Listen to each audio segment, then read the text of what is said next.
Hoje, no quadro Seu Direito, vamos esclarecer algumas dúvidas sobre o direito do consumidor. Célia, quem conversa com a gente? O presidente da Comissão de Direito do Consumidor, Rosinaldo Mendes. Ele já está aqui com a gente. Bom dia, doutor.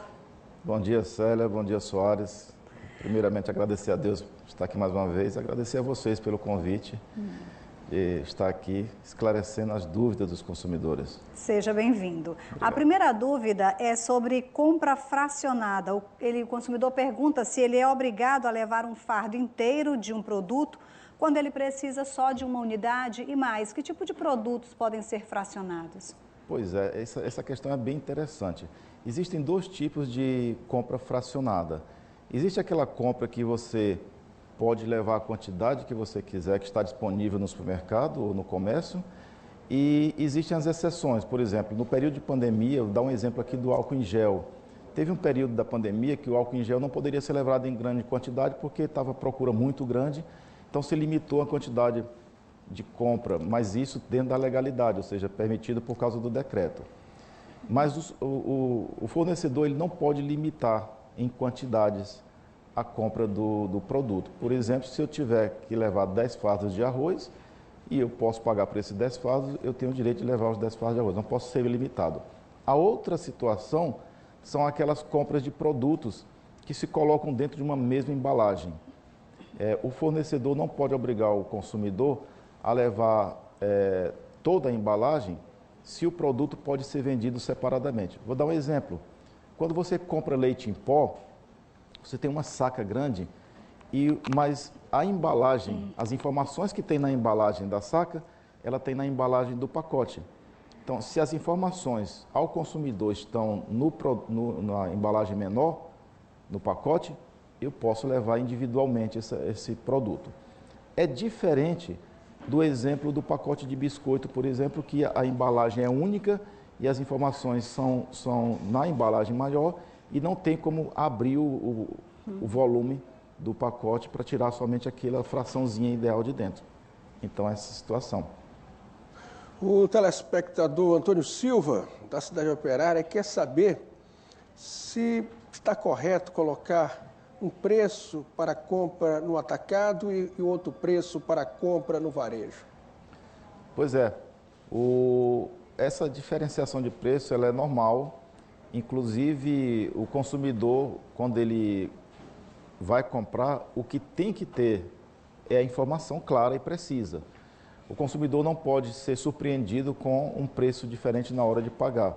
Então, se tiver o preço de atacado e de varejo, é um procedimento normal, está permitido e o consumidor ele vai pagar por aquele valor fracionado e o valor em atacado, valor individual ou no atacado. Inclusive, tem alguns estabelecimentos que colocam até o limite, por exemplo, a partir de 3 unidades é o preço de atacado. Então, existe essa legalidade. E quando ele vê um preço na prateleira e ele chega no caixa, o preço é outro, qual é o direito do consumidor neste caso? Soares, isso é muito recorrente e fiquem atentos. Se você olhar na prateleira um preço e quando chegar no caixa o preço for maior, você tem o direito de levar pelo menor preço, tá? Inclusive, se você voltar lá na prateleira, tire a etiqueta e mostre que o seu preço que você vai pagar é o menor preço. É o direito do consumidor, o Código de Defesa do Consumidor protege esse direito e o consumidor ele não pode ser surpreendido com por exemplo, um mau atendimento ou uma prática abusiva do fornecedor de colocar um preço diferente e cobrar outro. Isso é uma prática abusiva e o fornecedor ele pode sofrer penalidades por isso. Então, o consumidor tem o direito de levar pelo menor preço. Doutor Rosinaldo, a gente tem uma outra dúvida enviada por um telespectador, vou colocar aqui no telão para a gente fazer a leitura. Olha só, a Conceição Rodrigues, aqui de São Luís, ela disse que fez uma matrícula em uma faculdade particular no período das férias. Antes mesmo das aulas começarem, ela ficou desempregada, ligou para pedir para cancelar e foi informada pela secretária que tinha que ir no e-mail e cancelar, mas ela não conseguiu por lá. A secretária também disse que ela não era a única nessa situação, né? O tempo foi passando e ela não conseguiu resolver. Depois de meses com a insistindo, ela passou um número, né? Acho que a secretária, ela passou o número e disse que ela podia resolver cancelar por esse número, desse novo número que era de São Paulo. Então ela perguntou, a Conceição perguntou por que não tinham passado o contato antes, né? E aí ela agora está com uma dívida de quase R$1.000, o nome no Serasa, e o que ela deve fazer é a dúvida da Conceição Rodrigues, aqui de São Luís. Bom, Conceição, em primeiro lugar, a questão do ensino, quando você faz a matrícula e você quer cancelar antes do início das aulas, você pode. Por quê? Porque o serviço ainda não foi prestado. Então a faculdade não pode lhe cobrar um valor daquele serviço que ainda não prestou. Ponto. Você tem direito à devolução do valor da matrícula, sim. Outra questão nesse caso aí, a inércia da faculdade de lhe resolver o seu problema é uma prática abusiva. Ela não pode ficar protelando se você fez o pedido. Conselho que eu dou para os consumidores: façam por escrito, registre esse pedido, seja por e-mail, seja por requerimento, para que você tenha o seu direito resguardado, tá? Mas nesse caso aí da Conceição, eu acredito que a situação provavelmente vai chegar na justiça. Por quê? Porque é uma prática abusiva e é uma vantagem manifestamente excessiva contra o consumidor. E procure os seus direitos. Se a faculdade não resolver administrativamente, você deve ingressar na justiça. Mas, primeiramente, procure o setor financeiro da faculdade para resolver. E diga, sim, que você tem esse direito de ser ressarcida da matrícula porque o serviço não foi prestado. A gente também tem uma outra dúvida de um outro telespectador. Olha só, o Ronaldo Lima, também aqui de São Luís, ele diz que tem uma dívida antiga, queria saber em até quantas vezes ele pode negociar a quantidade de parcelas. O jurídico informou que ele só pode, né, que a dívida só pode ser parcelada em até 24 vezes. Procede? Olha, Ronaldo, a boa notícia é que recentemente foi sancionada a lei do superendividamento e trouxe inúmeros benefícios para os consumidores que têm dívidas de várias instituições.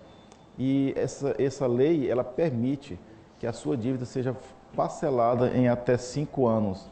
E melhor ainda, ela permite que esse parcelamento esteja dentro do seu padrão de consumo, ali, do seu padrão de pagamento, ou seja, vai fazer um cálculo dentro do que você pode pagar e você pode fazer esse parcelamento até 5 anos. Melhor ainda, se você tiver dívida com vários fornecedores, você pode chamar todos para um só acordo, e esse acordo tem que ficar com um limite de até 30% do seu orçamento para que não comprometa a sua sobrevivência.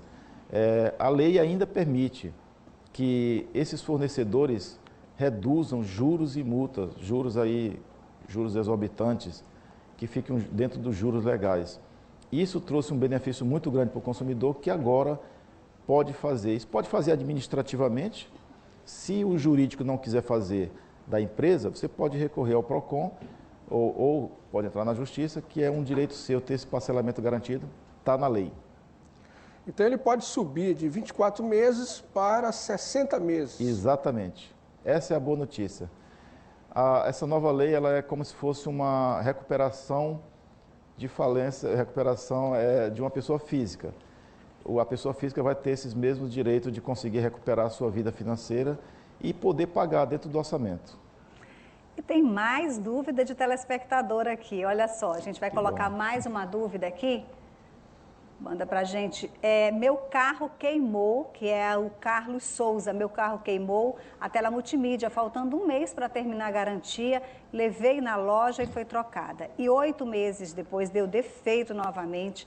Tenho direito ou não na troca? É o Carlos Souza, de Santa Luzia do Paruá. Olha, Carlos, por incrível que pareça, esse problema é muito comum, tá? É muito comum, principalmente em painéis. O que você deve fazer? Primeiro, isso aí chama-se vício oculto. O vício oculto, ele surge inesperadamente, ou seja, tanto faz estar dentro da garantia como fora da garantia. O que o Código do Consumidor protege? O consumidor tem que, na hora que ele descobre o vício oculto, independente de estar fora da garantia ou dentro da garantia, ele deve imediatamente procurar o fornecedor para corrigir o problema. Se tiver fora da garantia, ele tem um prazo de 90 dias para recorrer para consertar esse vício. E o fornecedor, isso ele faz por escrito, para ficar bem registrado, através de ordem de serviço. O fornecedor ele deve corrigir o problema mesmo fora da garantia. Por quê? Porque o vício oculto, ele fica, e o direito do consumidor fica durante o tempo da vida útil do produto. Então, se você tem um carro e tem um painel, isso é acessório do principal. E se o vício oculto ocorrer fora da garantia, você tem direito sim de ter o problema corrigido. E vai haver negativa? Vai. Você procura a justiça, que a justiça corrige isso.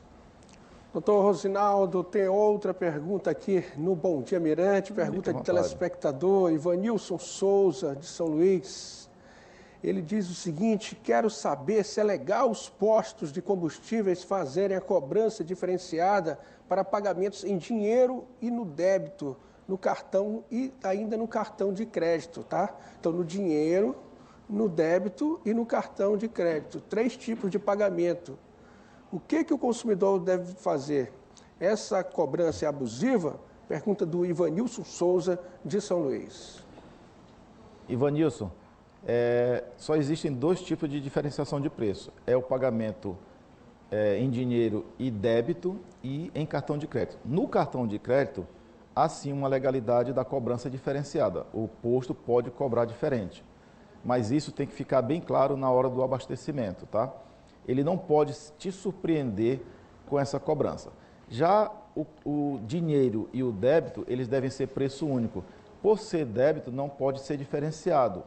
O pagamento com débito, ele está no mesmo nível do pagamento com dinheiro. Somente o pagamento com cartão de crédito é que é diferente, mas isso tem que ser anunciado, ou seja, o posto tem que colocar o valor ali bem claro para que o consumidor não seja surpreendido.